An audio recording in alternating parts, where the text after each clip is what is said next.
নমস্কার ভিউয়ার্স, আজকে আবার আয়া বললাম নতুন আরেকটা মিনি ব্লগ নিয়ে।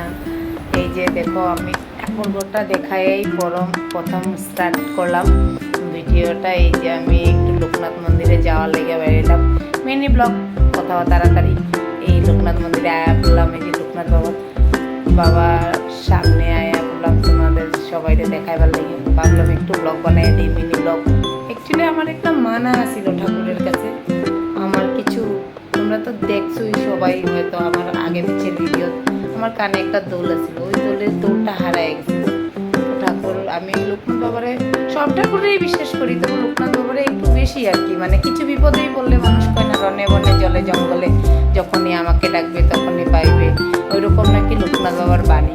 তো ওই বাণীটারই আমি ফলো কইরা বাবা লোকনাথের স্মরণ কইরা আর কি ডাইকা দিছি যে বাবা তুমি আমার এই কানে দোলটা যদি পাওয়া তো তোমার এখানে 5টা মোমের প্রদীপ জ্বালাইব। ওই মোমের প্রদীপটা জ্বালানোর লেগে আজকে ভাবলাম যে না, আজকে ভালো দিন আছে, স্নান টান করে সকালে ছেলে মেয়েরে নিয়ে এই বাবা লোকনাথের মন্দিরে গেলাম, আমার শ্বশুরবাড়ির পাশেই।